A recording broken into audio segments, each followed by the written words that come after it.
இல்லை, இப்போ 2 கூட்டணி, திமுக கூட்டணி, அதிமுக கூட்டணி அப்படின்னு இருக்கிறப்ப எல்லா கூட்டணிகள்லையுமே பிரச்சனைகள் வரும். குடும்பத்தில் பிரச்சனை வர மாதிரி கூட்டணிகளுக்குள் பிரச்சனை வரத்தான் செய்யும். இன்னும் சொல்லப்போனால் கட்சிக்குள்ளேயே பிரச்சனை வரும். இப்போ திருச்சி வேலுச்சாமி பேசுகிறார் அப்படின்னா காங்கிரஸில் எப்போதுமே ஒரு பலதரப்பட்ட குரல்கள் எப்போதுமே இருக்கும். இப்போ இருந்து இல்லை, நீங்கள் காந்தி காலத்திலேருந்தே இருந்திருக்கு. காந்திக்கும் நேதாஜிக்கும் இருந்த பட்டாபிஷேக அரமையாவுக்கு இருந்த மாதிரியான பல்வேறு குரல்கள் காங்கிரஸ் கட்சியில் உண்டு. மூப்பனார் ஒரு மாதிரி பேசுவார், வாழப்பாடி ராமமூர்த்தி ஒரு மாதிரி பேசுவார். இந்த மாதிரியான குரல்கள் எப்போதுமே உண்டு.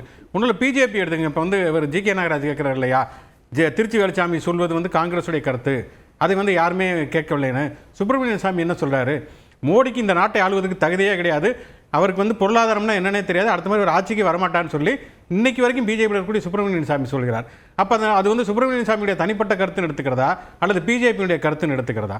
அதனால் கூட்டணிகளை பொறுத்த வரைக்கும் பல குழப்பங்கள் வரலாம். ஆனால் இப்போ இப்போ அதிமுகவுடைய இதில் கூட்டணியில் இருக்கக்கூடிய பிரச்சனைகளை நான் பார்க்குறது என்னென்னா, இப்போ இந்த கூட்டணி ஆட்சி அப்படிங்கிற ஒரு விஷயம் இருக்குது. இப்போ அமித்ஷா கூட்டணி ஆட்சி அப்படின்னு ஒன்றை சொல்லுகிறார். எடப்பாடி பழனிசாமி என்ன சொல்லுகிறாருன்னா, கூட்டணி ஆட்சி இல்லை, கூட்டணி அரசு இல்லை, கூட்டணி எல்லாம் சேர்ந்து ஒரு ஆட்சி அமைப்போம் அப்படிங்கிறார். இதை 2 உதாரணமாக ஒன்று பார்க்குறேன். ஒன்று என்னென்னா, இந்தியாவுக்கும் பாகிஸ்தானுக்கும் போர் நடக்கிறப்ப இந்தியாவோ பாகிஸ்தானோ போரை நிறுத்த போகிறோன்னு அறிவிக்கல, டொனால்ட் ட்ரம்ப் ட்வீட் போட்டார். அதே மாதிரி தான் அதிமுக கூட்டணியை எடப்பாடி பழனிசாமி அறிவிக்கிறதுக்கு முன்னாலேயே முதல்ல ட்வீட் போட்டது அமித்ஷா ட்வீட் போட்டார். அதே மாதிரி மோடி இல்லை போர் நிறுத்தத்தெல்லாம் டொனால்ட் ட்ரம்ப் நடத்தலை அப்படின்னு அறிவித்ததற்கு பிறகும் மீண்டும் இன்னைக்கு வரைக்கும் டொனால்ட் ட்ரம்ப் என்ன சொல்கிறாருன்னா, நான் தான் போரை நிறுத்தினேன்னு சொல்லிட்டு இருக்கார். மோடி ஒரு பக்கம் மறுத்துக்கிட்டே இருக்காரு, டொனால்ட் ட்ரம்ப் நான் தான் போரை நிறுத்தினேன்னு சொல்லிட்டே இருக்கார். அதே மாதிரி தான் அமித்ஷா கூட்டணி ஆட்சின்னு ஒரு பக்கம் சொல்லிக்கிட்டே இருக்காரு.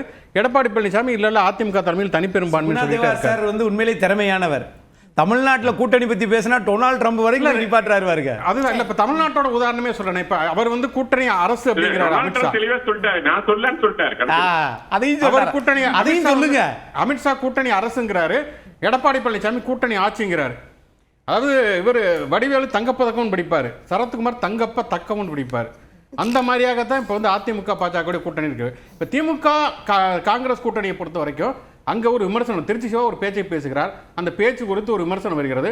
அந்த விமர்சனத்துக்கான ஒரு பதிலுங்கிறது இந்த தரப்புல முன்வைக்கப்படுகிறது, அந்த தரப்பு ஏற்றுக்கொள்ளப்படுகிறது, அதோட முடிஞ்சது.